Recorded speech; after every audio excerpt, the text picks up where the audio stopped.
আজ ১১তম জাতীয় তাঁত দিবস।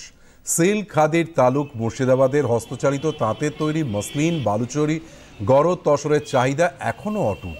ভারত ব্রিটেনের মধ্যে মুক্ত বাণিজ্য চুক্তির পর বালুচরীর সমৃদ্ধির সম্ভাবনা যেমন তৈরি হয়েছে, তেমনি মসলিন থেকে শুরু করে মুর্শিদাবাদ সিল্ক ও তসরের চাহিদাও ঊর্ধ্বমুখী। জেলার চক, ইসলামপুর, রঘুনাথগঞ্জের মির্জাপুর, সালারের টিয়া থেকে হস্তচালিত তাঁতে উৎপাদিত শাড়ির সম্ভার নিয়ে গড়ে উঠেছে মসলিন তীর্থ।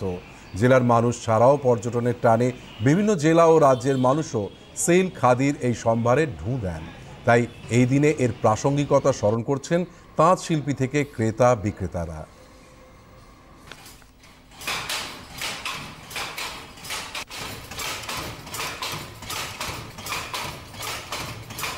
আমরা খুব রিসেন্টলি যেটা মির্জাপুর জঙ্গিপুর সাব ডিভিশনের সেই মির্জাপুরি গরদ জিআই রেজিস্ট্রেশন পেয়েছে এবং যার ফলে একটা পরিচিতি এবং তার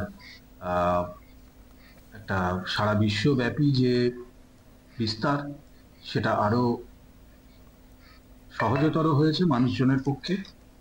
এবং এর বাইরে বিজয়পুর, গনগড় এই সমস্ত এলাকায় যে মুর্শিদাবাদ সিল্ক, বালুচরী এবং আমাদের এখানকার জিয়াগঞ্জ অঞ্চলের যে বালুচরী, এই শাড়ি এবং বিভিন্ন সিল্কের দ্রব্য এটা সারা ভারত তথা সারা বিশ্বে অনেক সুনাম অর্জন করেছে।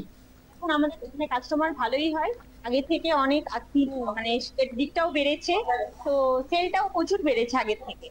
তো আমাদের এখানে হ্যান্ডলুমের দিক থেকেও বেশ ভালো বিক্রি হয়, বালুচুরি, গরদ, কলাক্ষেত্র, তসর, তারপরে কাতান আছে, সমস্ত জিনিসগুলোই ভালো সেল হচ্ছে আমাদের এখানে।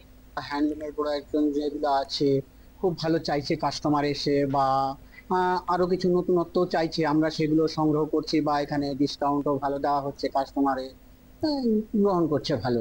আরো নতুনত্ব কিছু আইটেম যেরকম আমাদের বালুচরী, সুতোর উপরে বালুচরী, রেশমের উপরে বালুচরী, গরদের উপরে বালুচরী, বা লিলেনের উপরেও আছে, বিভিন্ন আইটেমের উপরে আমরা দিচ্ছি, বা 20% বা 20% একটু বেশি ডিসকাউন্ট দিচ্ছি, কাস্টমার ভালো মানে নিচ্ছে।